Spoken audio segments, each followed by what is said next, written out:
मेरी भाषा हिंदी भाषा परिवार में आप सभी प्यारे विद्यार्थियों का एक बार फिर से स्वागत करती हूँ। आज के इस वीडियो में हम हल करने वाले हैं हमारा आंकलन कार्य पत्रक 4। आप देख सकते हैं जो कि आपको 27 सितंबर को मिला है और ये कुल 20 अंक के लिए आपका आंकलन कार्य पत्रक है। और यहाँ पर अलग अलग तरीके से प्रश्न पूछे गए हैं, यानी कि 1 से 4 तक जो आपके प्रश्न हैं वो 1 अंक के लिए हैं, 5 से 6 तक जो आपके प्रश्न हैं वो 2 अंक के लिए हैं और 7 से 10 के बीच में जो प्रश्न पूछे गए हैं वो 3 अंक के लिए हैं। आइए देखते हैं यहाँ पर किससे संबंधित आपसे प्रश्न पूछे गए हैं।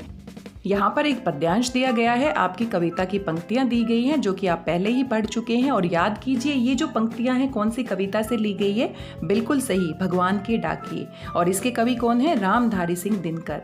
रामधारी सिंह दिनकर की कविता भगवान के डाकिए से ये पद्यांश है, यानी कविता की कुछ पंक्तियाँ हैं जिनको पढ़कर आपको इन प्रश्नों के उत्तर देने हैं। तो आप सभी अच्छे से जानते हैं भगवान के डाकिए कविता में कवि पक्षी और बादलों को भगवान का डाकिया कहता है। और ये जो डाकिए हैं ये भगवान के डाकिए हैं, ये पोस्टमैन नहीं है, कोई हमारे आसपास के डाकिए नहीं है, बल्कि भगवान ने इनको डाकिया बनाया है।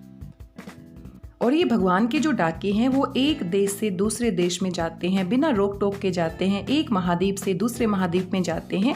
और ये जो चिट्ठियाँ लेकर आते हैं इनको कौन पढ़ता है, पेड़ पौधे पढ़ते हैं। जैसे हमारा पोस्टमैन होता है, डाकिया होता है, वो घर घर पे चिट्ठी देता है और जिसकी चिट्ठी होती है लोग उसको पढ़ते हैं। कवि ने यहाँ कल्पना करते हुए पक्षी और बादल को डाकिया बताया है और उनके द्वारा लाई गई जो चिट्ठियाँ हैं वो पेड़ पौधे बाँचते हैं। और इसके अलावा प्रकृति भी सभी पर अपना प्यार समान रूप से लुटाती है, वो भेदभाव नहीं करती है और वहाँ पर कोई सीमाएं नहीं होती हैं, कोई बंदिशें नहीं होती हैं। एक देश से दूसरे देश में जाने के लिए हमें बहुत सारे नियमों का पालन करना पड़ता है, लेकिन यहाँ पर जो हमारे पक्षी हैं, जो बादल हैं, वो एक देश की सीमा से दूसरे देश की सीमा में बिना किसी नियम के जा सकते हैं, वो आज़ाद होते हैं, स्वच्छंद होते हैं।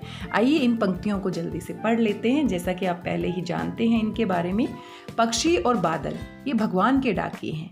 कवि रामधारी सिंह दिनकर कहते हैं जो हमारे पक्षी हैं और जो बादल हैं वो भगवान के डाकिए हैं, हमारे डाकिए नहीं हैं। भगवान ने उनको डाकियों के रूप में बनाया है। और वो क्या काम करते हैं, और पक्षी और बादल जो कि भगवान के डाकिए हैं वो क्या काम करते हैं, जो एक महादेश, महादेश क्या होता है, विशाल देश, और हम यहाँ पर महाद्वीप भी कह सकते हैं। देश छोटा होता है, महादेश यानी कि विशाल देश यानी कि महाद्वीप, जो एक महाद्वीप से दूसरे महाद्वीप को जाते हैं, एक देश से दूसरे देश में जाते हैं, एक महाद्वीप से दूसरे महाद्वीप में जाते हैं। हम तो समझ नहीं पाते हैं, मगर उनकी लाई चिट्ठियाँ तो हमें तो समझ नहीं आता है क्योंकि वो भगवान के डाकिए हैं। लेकिन उनके द्वारा, किनके द्वारा, पक्षी और बादलों के द्वारा जो चिट्ठियाँ लाई जाती हैं वो कौन पढ़ता है, पेड़ पौधे, पानी और पहाड़ बाँचते हैं। बाँचना यानी कि पढ़ना, कि उनके द्वारा लाई गई चिट्ठियाँ हम तो नहीं समझ पाते हैं, लेकिन जो पेड़ पौधे होते हैं, जो पानी होता है, जो पहाड़ होता है, वो क्या करते हैं, उसको पढ़ते हैं। हम तो केवल यह आंकते हैं, आंकना यानी कि अनुमान लगाना, कि हम तो सिर्फ यही अनुमान लगा सकते हैं कि एक देश की धरती दूसरे देश को सुगंध भेजती है, कि एक देश की जो धरती है, एक महादेश की जो धरती है वो दूसरे देश को, दूसरे महादेश को सुगंध भेजती है, सुगंध जाती है। और वे सौरभ हवा में तैरते हुए, सौरभ किसका पर्यायवाची शब्द है, सुगंध का ही पर्यायवाची शब्द है। और वो जो सुगंध है जो एक देश की धरती दूसरे देश की धरती को भेजती है वो कहाँ पर तैरती है, हवा में तैरते हुए जाती है। पक्षियों की पांखों पर तिरता है और पक्षियों की पांखों के ऊपर बैठकर वो तिरता है। खुशबू जो होती है पक्षी अपनी पांखों के ऊपर सजाकर एक देश से दूसरे देश में पहुंचा देते हैं। हवा के ऊपर वो तैरते हुए एक देश से दूसरे देश में चली जाती है। और एक देश का भाप दूसरे देश में पानी बनकर गिरता है। भाप आप अच्छे से जानते हैं, यहाँ पर साइंस के साथ जोड़कर देख सकते हैं कि जो पानी होता है भाप बन के उड़ जाता है और वही भाप जो होती है वो संघनित होकर बादलों के रूप में, बारिश के रूप में धरती पर आती है। तो एक देश का जो भाप है वो ऐसा नहीं है कि उसी देश में बारिश करेगा, वो उड़कर दूसरे देश में चला जाता है, दूसरे देश में पानी बनकर गिरता है। तो इस तरीके से वहाँ पर कोई सीमाएं नहीं होती हैं, वहाँ पर कोई बंदिशें नहीं होती हैं। पक्षी और बादल जो होते हैं वो स्वतंत्र होते हैं, भगवान के डाकिए हैं और एक देश से दूसरे महादेश में प्रेम का संदेश देते हैं। प्रकृति किसी के साथ भेदभाव नहीं करती। और यही संदेश यहाँ पर कवि हमें देना चाहते हैं कि जो प्रकृति होती है वो एक देश के साथ दूसरे देश के साथ भेदभाव नहीं करती है कि हम इसको पानी देंगे, इसको पानी नहीं देंगे, यहाँ की धरती में हम खुशबू फैलाएंगे, यहाँ की धरती में हम खुशबू नहीं फैलाएंगे। ये जो भेदभाव है वो मानव के द्वारा बनाई गई भावनाएं हैं। मानव के मन में ही ये भेदभाव आता है। प्रकृति सबको समान रूप से सारे संसाधन देती है, समान रूप से प्यार करती है। तो बहुत ही अच्छी पंक्तियां हैं, बहुत ही अच्छी कविता है, आप इसको दोबारा से पढ़ लीजिएगा। आइए यहाँ पर पूछे गए प्रश्नों को देख लेते हैं। धरती शब्द का विलोम शब्द होगा, तो धरती जो है उसका विलोम शब्द पूछा गया है, तो धरती और हमारा क्या हो जाएगा, आकाश। आकाश हमारा इसका क्या हो जाएगा, विलोम शब्द हो जाएगा, धरती और आकाश। सौरभ शब्द का अर्थ है, अभी अभी हमने देखा सौरभ क्या होता है, सुगंध होता है, सुगंध को ही हम क्या कहते हैं, सौरभ कहते हैं। तो ये हमारा किसका यहाँ पर पर्यायवाची शब्द दे दिया है, सुगंध का। सौरभ किसको कहते हैं हम, सुगंध को कहते हैं। भाप शब्द का लिंग लिखिए, तो भाप यहाँ पर जो शब्द दिया गया है तो वो किस लिंग में है, स्त्रीलिंग में है या पुल्लिंग में है।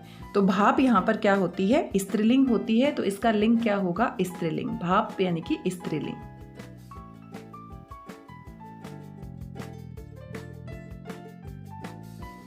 हिंदी व्याकरण में सभी शब्दों को दो लिंग में विभाजित करते हैं, स्त्रीलिंग या पुल्लिंग। तो भाप जो हमारी होती है, भाप होता है नहीं है, भाप होती है, तो ये हमारा क्या है, स्त्रीलिंग है। तो ये हमारा जो है कैसा शब्द है, स्त्रीलिंग में है, तो इसका लिंग हमें बताना था, तो इसका वाक्य प्रयोग करके भी आप देख सकते हैं। इस शब्द का लिंग पता लगाने के लिए आप वाक्य में प्रयोग करके भी देख सकते हैं। भाप बहुत ही गर्म होती है, तो गर्म होती है, गर्म होता है नहीं लिखेंगे। पानी बहुत गर्म होता है, तो पानी का लिंग क्या है, पुल्लिंग है। जब हम वाक्य में प्रयोग करते हैं तो वाक्य में प्रयोग करके भी हम पता लगा सकते हैं कि शब्द का लिंग क्या है। तो भाप हमारी यहाँ पर क्या है, स्त्रीलिंग। प्रश्न संख्या 4, चिट्ठी शब्द का बहुवचन होगा, तो चिट्ठी एक चिट्ठी के लिए प्रयोग हुआ है, एक वचन रूप में है, हमें बहुत सारी चिट्ठियों के लिए हम क्या लगाएंगे, चिट्ठियाँ। इस तरीके से आप यहाँ पर चिट्ठियाँ लिख देंगे, ये आपका बहुवचन रूप होगा। ऊपर के पद्यांश में से दो संज्ञा शब्द चुनकर लिखिए, तो संज्ञा शब्दों का हमें चुनाव करना है। जो नाम वाले शब्द होते हैं, किसी व्यक्ति, वस्तु, स्थान, भाव के नाम को हम क्या कहते हैं, संज्ञा कहते हैं। तो यहाँ पर दो शब्द आपको ढूंढने हैं, दो से ज़्यादा भी आप ढूंढ सकते हैं। पक्षी, पक्षी हमारा क्या है, संज्ञा है। बादल हमारा क्या है, संज्ञा है। भगवान हमारा क्या है, संज्ञा है। डाकी, डाकी भी किसी का नाम है। महादेश, ये भी हमारा संज्ञा है। चिट्ठियाँ, आप बहुवचन रूप आप यहाँ पर देख सकते हैं, चिट्ठियों का बहुवचन रूप पूछा गया है। पेड़ पौधे, ये भी हमारा क्या है, यहाँ पर संज्ञा शब्द है। धरती हमारा संज्ञा शब्द है। सुगंध हमारा संज्ञा शब्द है। तो इस तरीके से आप देख सकते हैं कितने सारे संज्ञा शब्द आपको यहाँ पर मिल जाएंगे। तो आपको कोई भी दो जो आपको अच्छे लगे वो आपको यहाँ पर लिखना है, तो यहाँ पर आप लिख दीजिएगा। ऊपर के पद्यांश में से दो संज्ञा शब्द चुनकर लिखिए, तो दो आपको लिखने हैं, यहाँ पर आप कोई भी दो लिख देंगे। बादल शब्द के दो पर्यायवाची शब्द हैं, तो बादल के पर्यायवाची, बादल को हम क्या कहते हैं, जलद भी कहते हैं। बादल को हम क्या कहते हैं, घन भी कहते हैं। बादल को हम क्या कहते हैं, वारिद भी कहते हैं। वारिद यानी पानी देने वाला, जलद यानी कि जल देने वाला। इस तरीके से बादल के दो या दो से ज़्यादा पर्यायवाची शब्द भी आप यहाँ पर लिख सकते हैं। ये हमारे कुल 6 प्रश्न थे, आगे भी दिए गए हैं। आगे पूछा गया है, भगवान के डाकिये कौन है, तो बड़ा ही आसान सा प्रश्न है, आप अच्छे से जानते हैं। अभी अभी कविता की पंक्तियों को हमने अच्छे से पढ़ा है। भगवान के डाकिये कौन है, पक्षी और बादल भगवान के डाकिये हैं। पक्षी और बादलों को कविता में कवि के द्वारा भगवान के डाकिये माना गया है।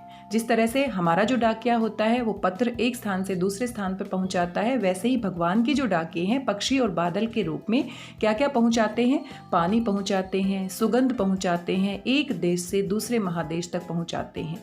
तो इस तरीके से इस प्रश्न का उत्तर आप लिख देंगे।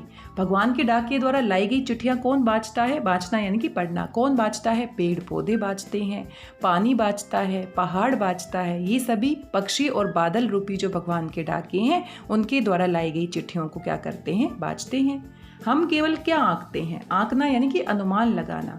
हम क्या अनुमान लगाते हैं, हम सिर्फ ये अनुमान लगाते हैं। और ये हमारी जो पंक्तियां हैं कविता की, वहाँ पर भी आप दोबारा से देख सकते हैं कि यहाँ पर क्या अनुमान लगाने की बात की गई है। तो यहाँ पर आप देख सकते हैं, हम तो केवल यह आंकते हैं, अनुमान लगाते हैं कि एक देश की जो धरती है दूसरे देश को सुगंध भेजती है।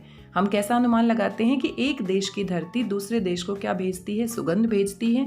और जो सुगंध भेजती है वह जो सुगंध है, वो सौरभ जो है वो हवा में तैरते हुए पक्षियों की पांखों पर तिरता हुआ एक देश से दूसरे देश में जाता है। और जो भाप होता है वो एक देश का भाप दूसरे देश में पानी बनकर गिरता है, बारिश के रूप में गिरता है। तो ये अनुमान हम लगा सकते हैं कि किस तरीके से ये जो पक्षी हैं और बादल हैं इनकी चिट्ठियाँ आती हैं, और किस तरीके से जो पेड़ पौधे हैं, जो पहाड़ है, जो पानी है, वो इनको क्या करते हैं, बाँचते हैं। तो इस तरह का अनुमान हम लगा सकते हैं। तो इस प्रश्न का उत्तर भी आप यहाँ पर लिख देंगे। आगे है अंतिम प्रश्न है प्रश्न संख्या 10। एक देश का भाप दूसरे देश में पानी बनकर गिरता है।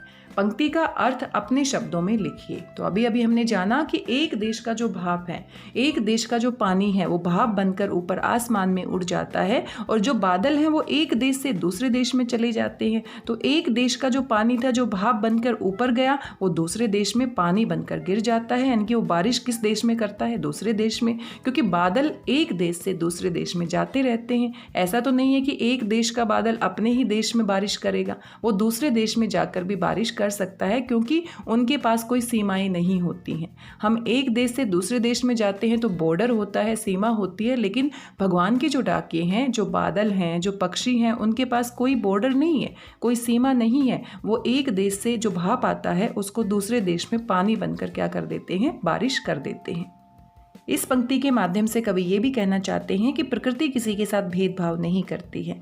किसी देश के नदी, सागर, झील, सरोवर, इनका पानी जो है भाप बनकर उड़ता है और ये जो भाप होती है ठंडी होने के बाद वर्षा के रूप में किसी दूसरे देश में चली जाती हैं। तो यानी कि वहाँ पर कोई सीमाएं नहीं होती, बॉर्डर नहीं होता है। एक देश की जो चीज़ें हैं वो दूसरे देश में ना जाएं, ऐसा हम निश्चित करते हैं, लेकिन जो भगवान के डाकिये हैं वो भेदभाव नहीं करते हैं। प्रकृति जो है वो भेदभाव नहीं करती है। इस तरीके से इस प्रश्न का उत्तर भी आप लिख लेंगे।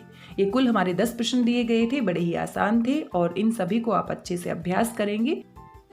आज की इस आंकलन कार्यपत्रक में बस इतना ही। मिलते हैं एक और नए कार्यपत्रक के साथ। तब तक स्वस्थ रहिए, व्यस्त रहिए, मस्त रहिए, खुश होकर अभ्यास करते रहिए। मेरी भाषा हिंदी भाषा परिवार से जुड़ने के लिए आप सभी का धन्यवाद, बहुत बहुत धन्यवाद।